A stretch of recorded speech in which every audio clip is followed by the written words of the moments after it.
Perkenalkan, nama saya Nancetingun SPD.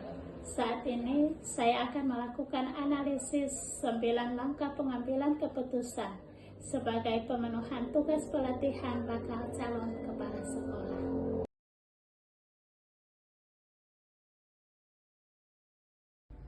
Nilai yang saling bertentangan dalam kasus 4 yaitu yang pertama, kejujuran versus loyalitas persahabatan.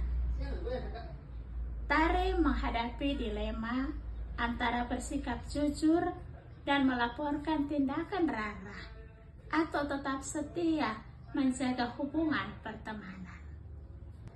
Yang kedua, keadilan versus kasih sayang. Keinginan untuk membela Nina agar haknya kembali berhadapan dengan rasa sayang dan empati terhadap Nina sebagai sahabat. Yang terlibat dalam situasi pada kasus 4 adalah yang pertama Tari. Tari adalah saksi kejadian yang berada dalam dilema moral. Yang kedua, Rara. Rara adalah sahabat Tari yang mengambil dompet. Yang ketiga, yaitu Nina. Nina adalah pemilik dompetnya yang hilang. Yang keempat, Bu Sri adalah guru pustakawan. Dia yang mengumumkan kehilangan dan representasi orientasi sekolah. Fakta-fakta yang relevan dengan situasi pada kasus 4, yaitu yang pertama, Rara menemukan dompet di perpustakaan saat piket dan menyimpannya tanpa usaha mencari pemiliknya. Yang kedua, tidak ada orang lain, tetapi Tari menyaksikan langsung. Yang ketiga, dompet tersebut milik Nina yang mengaku kehilangan. Yang keempat, Rara adalah sahabat dekat Tari dan sering menolong Tari.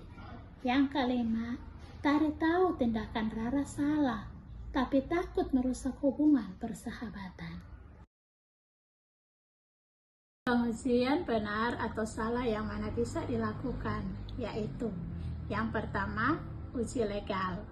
Mengambil barang yang bukan milik sendiri tanpa izin dapat dianggap sebagai tindakan yang melanggar hukum.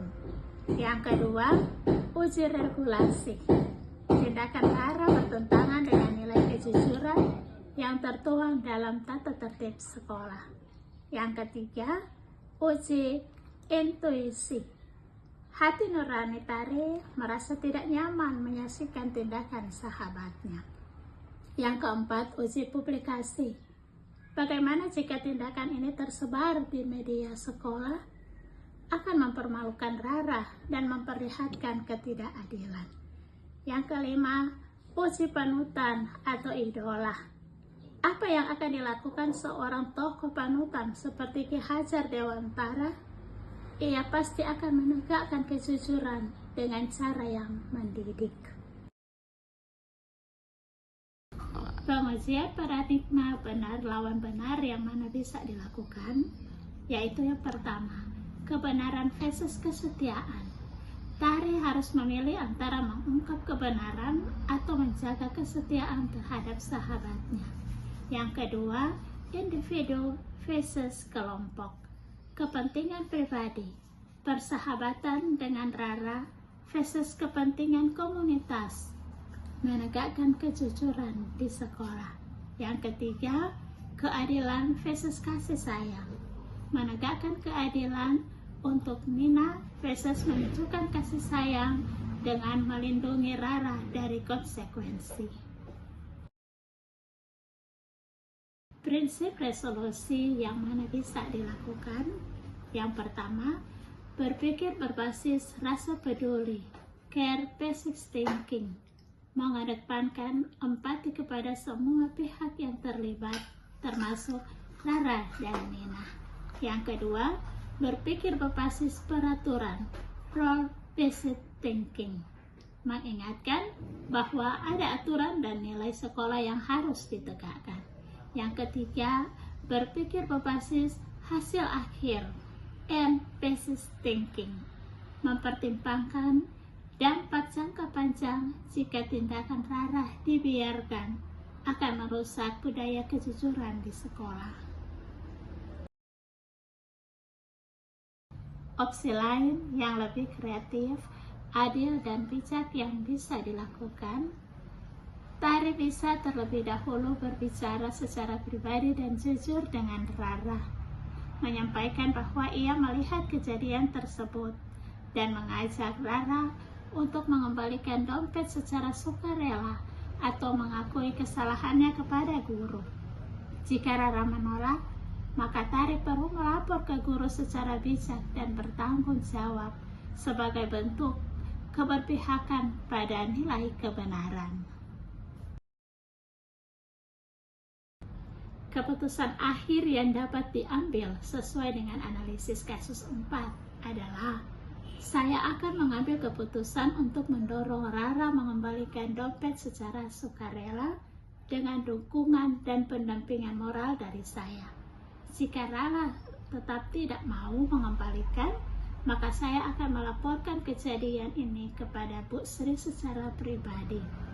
Keputusan ini menjaga integritas, mencegah dampak buruk jangka panjang, dan tetap memberi kesempatan kepada Rara untuk memperbaiki diri. Saya belajar bahwa menjadi pemimpin moral bukanlah tentang memilih yang mudah, tetapi tentang memilih yang benar dengan cara yang bijak. Mengambil keputusan etis seringkali berarti harus berani menghadapi konsekuensi sosial.